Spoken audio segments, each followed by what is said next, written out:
Hello, you're watching Outside Africa, a 30-minute roundup of big stories that happen in the course of this week outside our continent. I am Fatoumata Jajo. In our headlines this week, French President François Hollande's private affair is again on the world headlines. Cuba has officially agreed to talk with the European Union on restoring bilateral relations with the bloc. Two U.S. men have been convicted of stealing trade secrets and selling them to a Chinese state-owned company.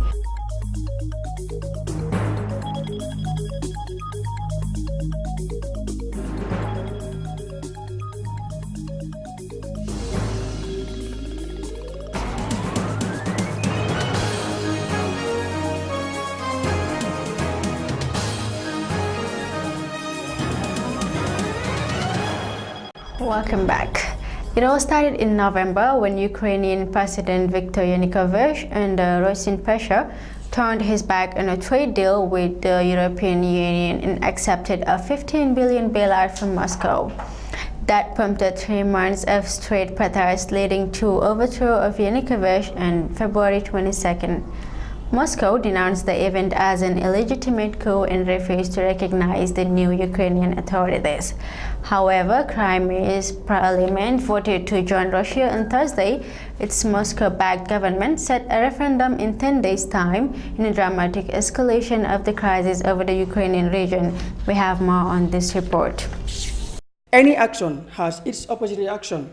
Well, that was the case in current Ukrainian crisis, when Ukrainian President Viktor Yanukovych, under Russian pressure, turned his back on a trade deal with the EU and adopted a $15 billion bailout from Moscow. Moscow denounced the events as an illegitimate coup and refused to recognize the new Ukrainian authorities. Meanwhile, Syria's parliament voted vehemently on Thursday to enter into the Russian Federation with the rights of a subject of the Russian Federation.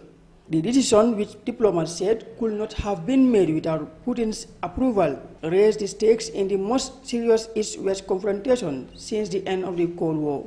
The Vice Premier of Syria said a referendum on the status will take place on 16 March, noting that all asset property will be nationalized, the Russian noble adopted, and Russian troops treated as occupiers and forced to surrender or leave. The sudden acceleration of moves to bring Syria, which has an ethnic Russian majority and has effectively been seized by Russian forces formerly under Moscow's rule, came as EU leaders held an emergency summit groping for ways to pressure Russia to back down and accept mediation.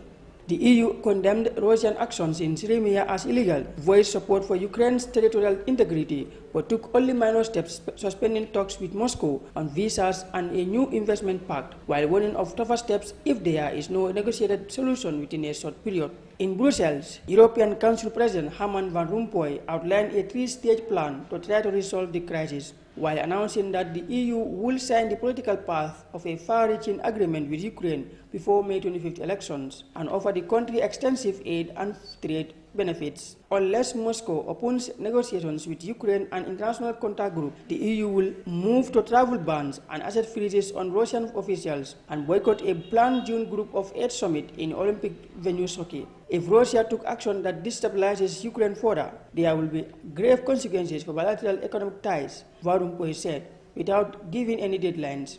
The EU said it had frozen the assets of ousted President Yanukovych and 17 other officials suspected of human rights violations and misuse of state funds. International Police Agency Interpol said it was reviewing a request by Ukrainian authorities for it to issue a red notice for the arrest of Yanukovych on charges including abuse of power and murder. In a signal to Moscow, Obama announced plans to punish Russians and Ukrainians involved in what he called threatening the sovereignty and territorial integrity of Ukraine. This morning, I signed an executive order that authorizes sanctions on individuals and entities responsible for violating the sovereignty and territorial integrity of Ukraine or for stealing the assets of the Ukrainian people.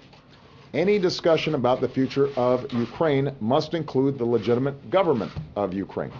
France has a deal to sell warships to Russia that is so far not prepared to cancel. London's banks have profited from facilitating Russian investment, and German companies have $22 billion invested in Russia. The European Commission has announced aid of up to $15 billion for Ukraine over the next couple of years, provided it reaches a deal with the International Monetary Fund, entailing painful reforms like ending gas subsidies. Russia kept the dog ajar for more diplomacy on its own terms, announcing on Thursday a meeting of former Soviet states, including Ukraine, for April 4th.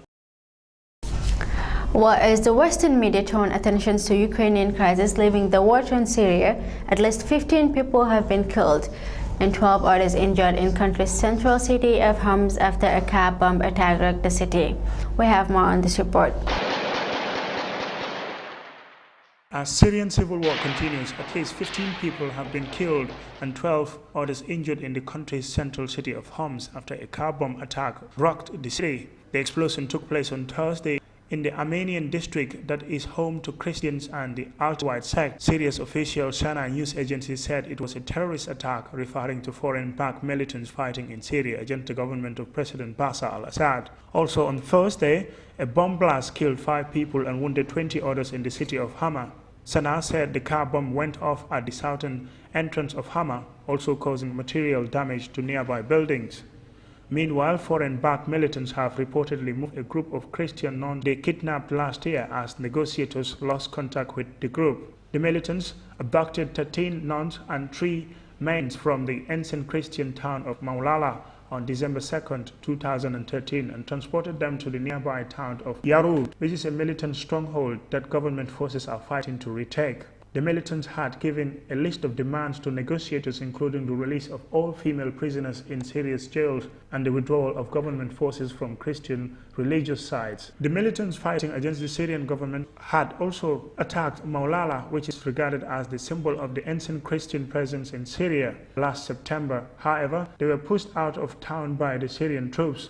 On Wednesday, UN-mandate-propped Syrian government forces are waging a campaign of siege warfare and starvation against civilians as part of their military strategy. Armed opposition groups are also besieging and indiscriminately selling civilian neighborhoods. The Independent Commission of Inquiry on the Human Rights Situation in Syria said in a report. The commission, headed by Brazilian Paulo Sergio Pinheiro, stressed that more than 250,000 people remain besieged in war-ravaged country and decreed a starvation until submission campaign by the government. The commission was created 3 years ago by the Human Rights Council to investigate abuses committed in war, which is estimated to have killed more than 140,000 people. It will present to the council later this month its latest report covering a litany of war crimes and crimes against humanity carried out by both sides during the 6 months leading up to January 28th. The report points to the dire situation in besieged areas of Ghuartha, Daraya, and Modilamit el-Sham outside Damascus and the old city of Homs. Meanwhile, French President François Hollande's private affair is again on the world's headlines, but this time it's his alleged secret partner, Julie Gaillet, the actress who went to court to demand damages for the magazine to reveal their purported affair. A court in Nanterre, west of Paris, heard Gaillet's complaint that Closer magazine invaded her privacy by snapping pictures of her arriving at an apartment she and Hollande allegedly used for their trysts. The photographs, which also showed Hollande's arriving by scooter at the same address, caused scandal when they were published on January 10th. We have more in this report. Julie Gaillet, the actress whose alleged liaison with French President François Hollande led to his split from his longtime partner, went to court Thursday to demand damages from the magazine that revealed their purported affair, local media reported.